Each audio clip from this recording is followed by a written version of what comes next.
Now today we are going to do replication of DNA. In replication of DNA, what happens is there are two strands of DNA. Replication of DNA is called as the semi-conservative replication of DNA. ओम semi conservative replication of DNA मतलब क्या? DNA जब replicate हो जाता है तो 50% of the DNA is the old DNA and 50% of the DNA is the new DNA. Okay, so that is called as semi conservative replication of DNA. आपको समझ में आएगा मैं क्या बोल रहा हूँ, राइट? सो ये सब कहाँ पे हो रहा है? न्यूक्लियस के अंदर हो रहा है. तो न्यूक्लियस के अंदर the DNA is like coiled, right? Twisted ladder format में, right? And in the twisted ladder format में पहले हमको हेलिकेज एंजाइम यूज करना पड़ेगा, उसको सेपरेट करना पड़ेगा, टू स्ट्रैंड्स में सेपरेट करना पड़ेगा, क्योंकि अभी क्या करना है?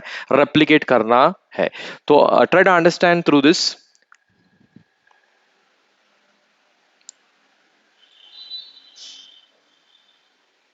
क्या हो रहा है इसको? इधर से प्ले कर तो जरा.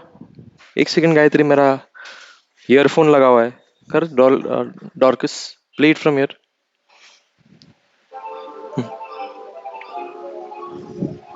It happened by me. मेरी तरफ से हुआ, आपने किया?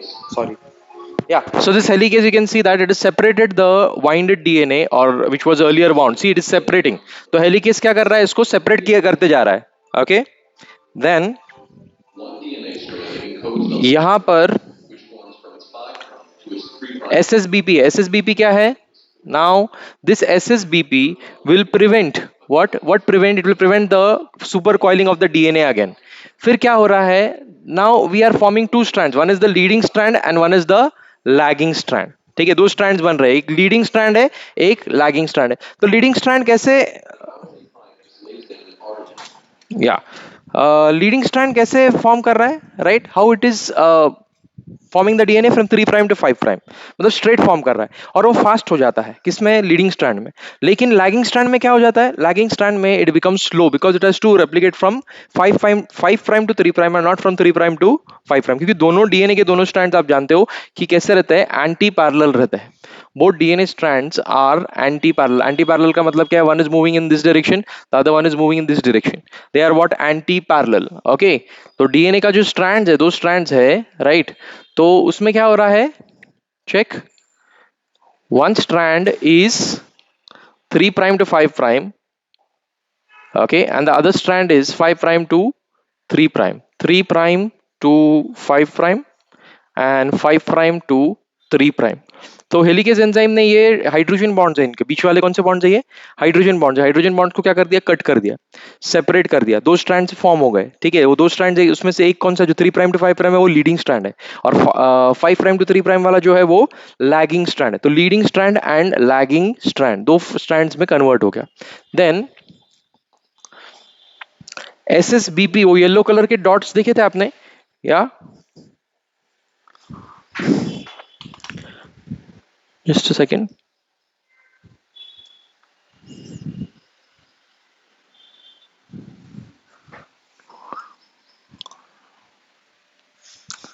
यस, यहाँ पर ये येलो कलर के डॉट्स देख रहे हो? ये येलो कलर के डॉट्स क्या है? SSBP कहते हैं इसको, सिंगल स्ट्रैंडेड बाइंडिंग प्रोटीन. क्या है वो?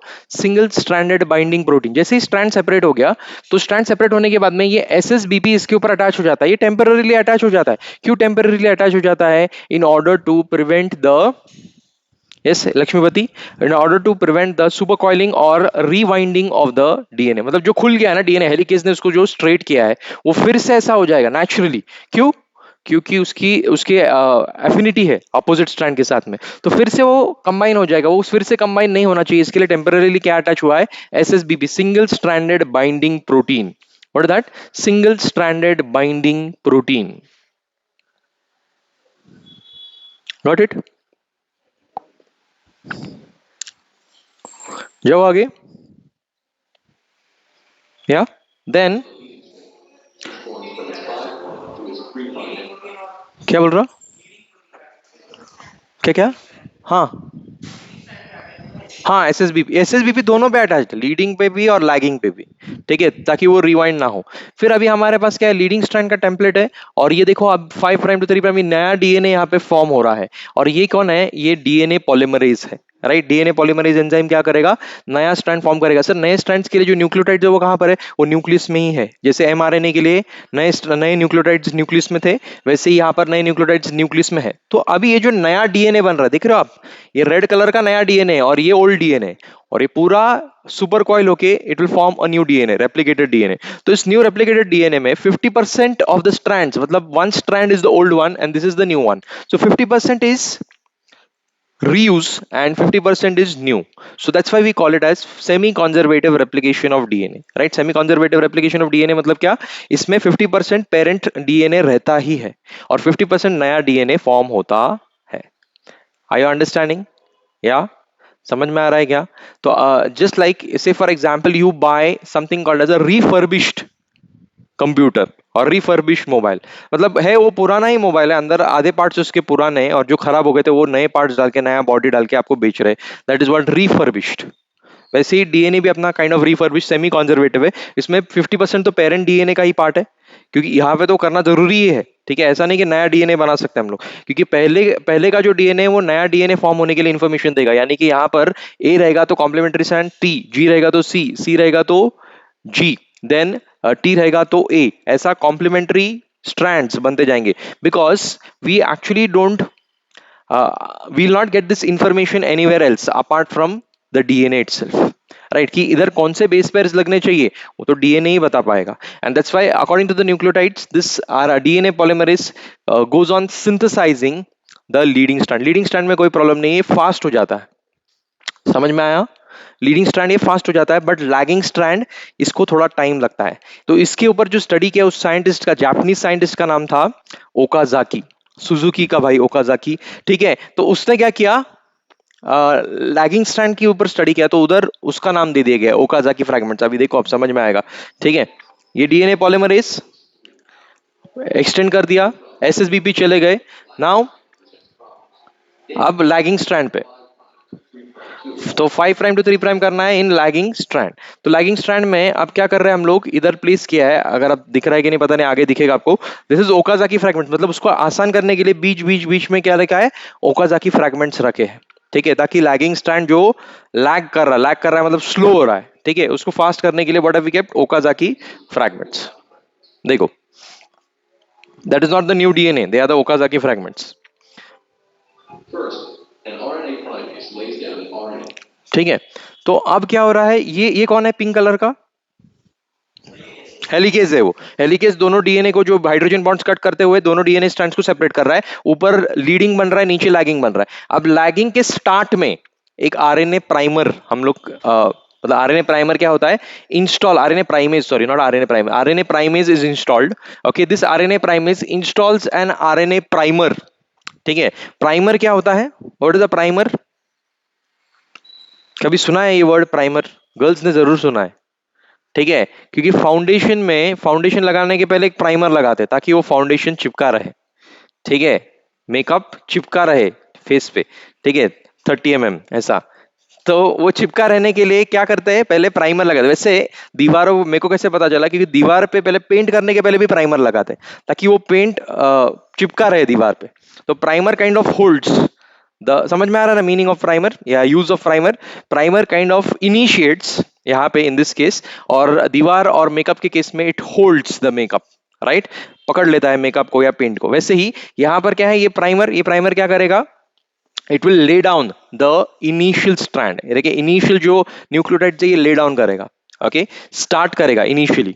ओके, देन देखो आरएनए प्राइमर इसने स्टार्ट कर दिया, इनिशिएट कर दिया, फिर पॉलीमरेज 3 इसको एक्सटेंड करने की कोशिश करेगा, right, it is extending, this is the new DNA being formed. और बीच बीच में क्या है, ओकाजाकी फ्रैगमेंट्स है, तो ओकाजाकी फ्रैगमेंट्स निकल जाएंगे। अब देखना, ये RNA sorry DNA polymerase enzyme था, राइट,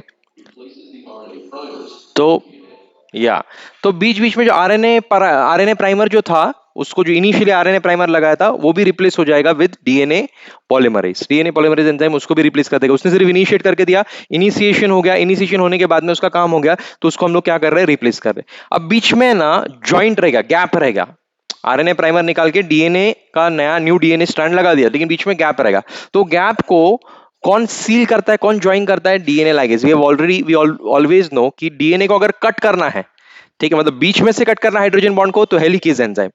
डीएनए को ऐसे कट करना है, राइट? हेलिकेज कैसे कट करता है? ऐसे, मतलब टू स्ट्रैंड्स में कन्वर्ट कर देता है, लेकिन मेरे को ऐसा कट करना है, ठीक है, तो it is we use a biological scissors, it is called as a biological scissors, it is called as restriction endonuclease enzyme. ठीक है, ये आपको फिट करना है दिमाग में, कट करना है डीएनए को, स्प्लाइस करना है, तो we require restriction endonuclease enzyme. और डीएनए को अगर स्टिक करना है, चिपकाना है, तो DNA ligase enzyme. So restriction endonuclease like cuts the DNA and DNA ligase joins the DNA.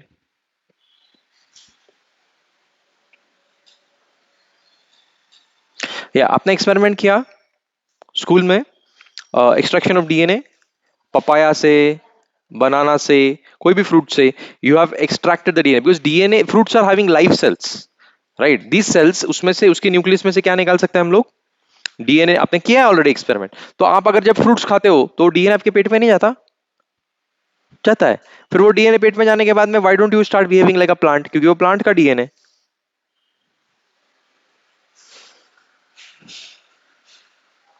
Question answer? हाँ, यस, एसिड की वजह से। और क्या होता है एसिड की वजह से? वैसे ही कोई एनिमल का प्रोटीन खाता है तो एनिमल जैसा बिहेव नहीं करता ना इमीडिएटली, ठीक है? एनिमल का डीएनए, क्योंकि एनिमल का अगर एग खा रहे तो एग में भी उसका डीएनए होगा, होगा कि नहीं होगा?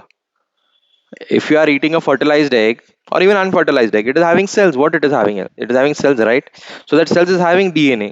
So when you eat that DNA, why don't you start behaving like animal? Or if you're eating plant protein, why don't you start behaving like plants? Why can't you start performing photosynthesis? Why can't you start laying eggs? If you have eaten chicken, huh?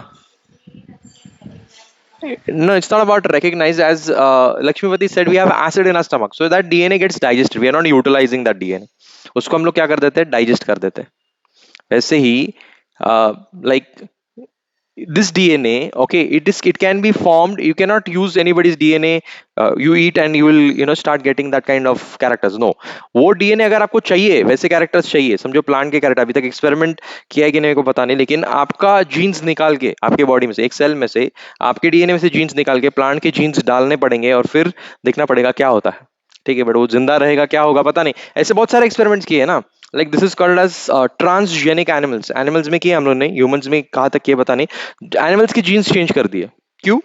For our own benefit. Like say for example Dolly sheep. Dolly sheep सुना है? Is the first transgenic animal. तो उसका जो gene responsible है hair growth के लिए, sheep में से क्या चाहिए हमको? वुल।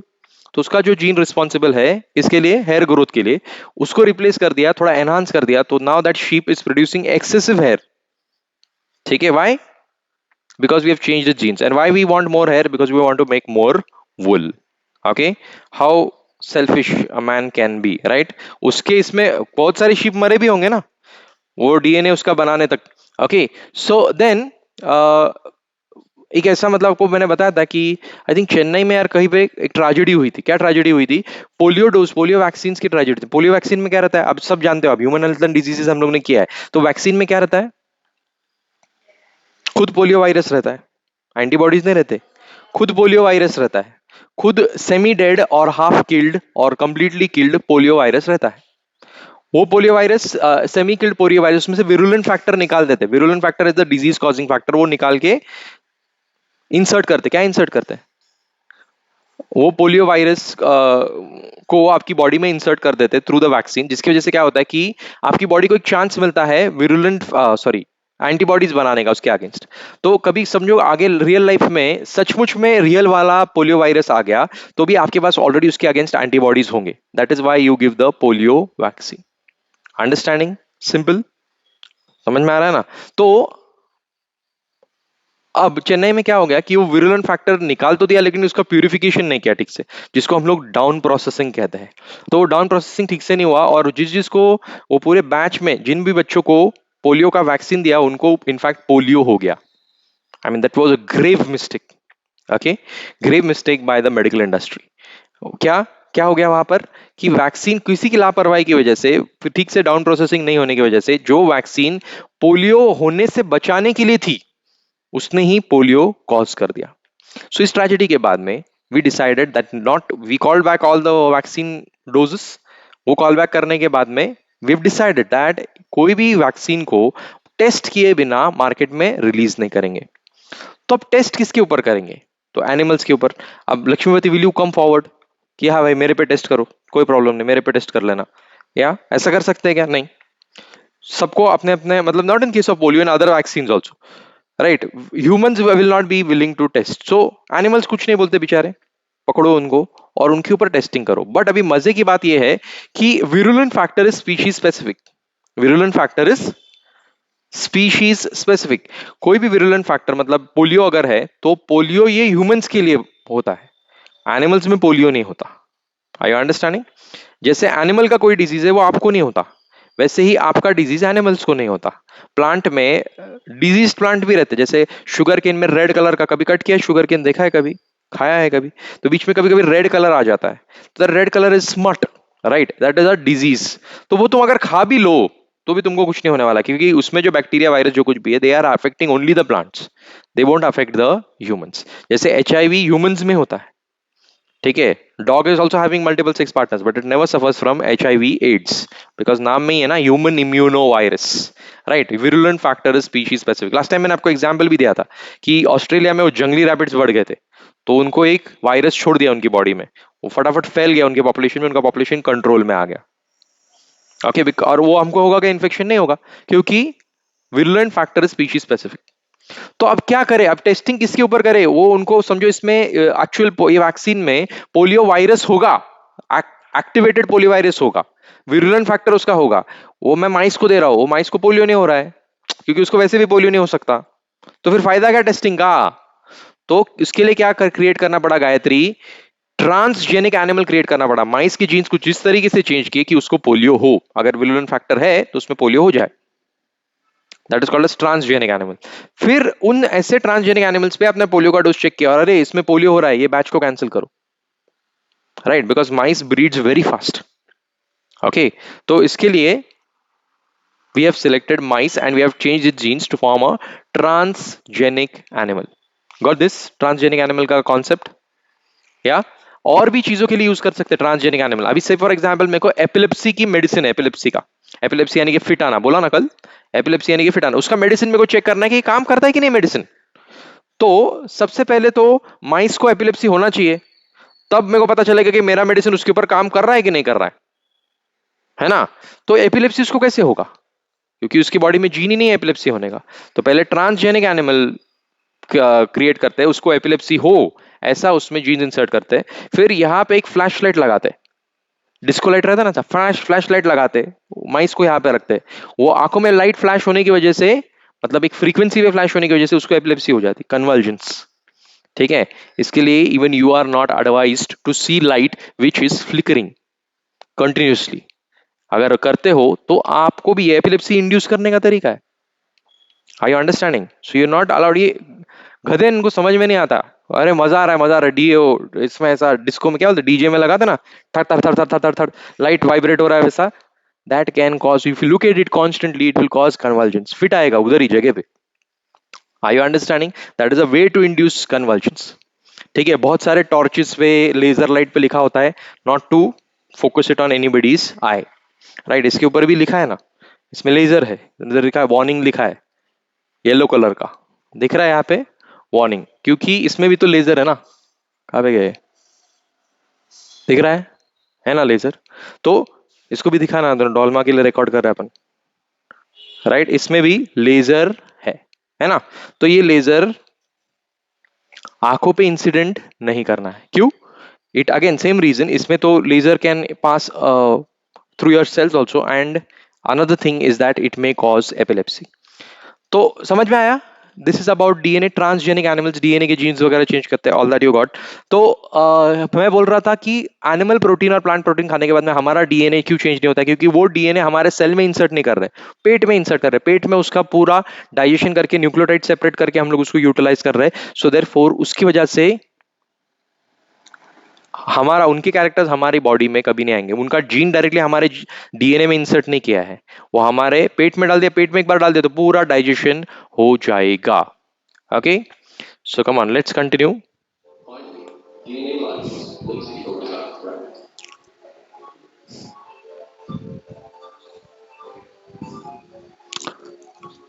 या so Okazaki fragment is replaced by the DNA, और बीच बीच में जो गैप्स रहेंगे वो गैप्स कौन कवर कर देता है? डीएनए लाइगेज कवर कर देता है।